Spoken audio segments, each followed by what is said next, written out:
A lot of kids headed back to school. Holly, maybe lining up for that bus stop, maybe recess. How are we looking? We're looking great. We are. And welcome back to all of you that are watching a little earlier today, because this is maybe day one. I know a lot of districts are getting underway. Think of it, 2-day work in school week for some of you maybe. So that's always a good thing. We're easing back into it.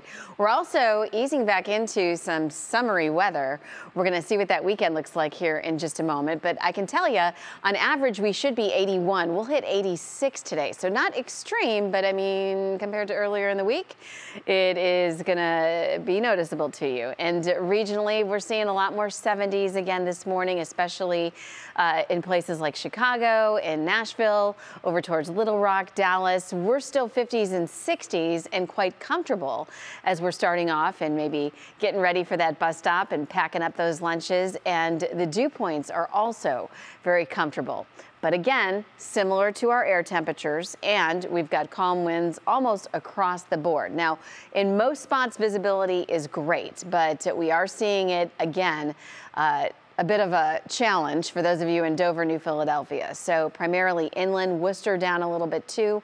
Some of you starting off with some patchy fog. But once that burns off, again, we are in for a ton of sunshine today and planning on those highs into the 80s with partly cloudy skies as we get into the evening. So it's going to be a great night to maybe grill or head to a patio if that's in your plans.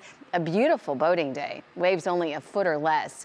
And as we take a look at what's happening on satellite and radar, of course, we're expecting all the sun. There is an area of showers and storms that we're tracking. So when does that move in? And what kind of impact does it have? Well, on our National Design Mart forecast, we keep it dry through today. So not a worry as far as any rain goes as we head through your Thursday. But tomorrow's going to be a bit of a different story. Notice this evening we start to see more partly cloudy skies. And then as we get into your Friday, we'll be looking at chances for showers and thunderstorms later in the day. We talked about this yesterday. They will be scattered. Here's your Union Home Mortgage 7-day outlook. But, you know, we're thinking about high school football games and things like that. So fingers crossed there. Weekend weather still looks phenomenal. It's going to be pretty seasonal as we're talking Saturday and sunshine. Still looking hot, Maureen, as we head into Sunday and early next week with those upper 80s to near 90. We'll bring in scattered storms and a front moves through Tuesday. We'll end up in the 70s by next Wednesday. Gosh, that looks great for all those pools that are still open. All right, Holly, thank you.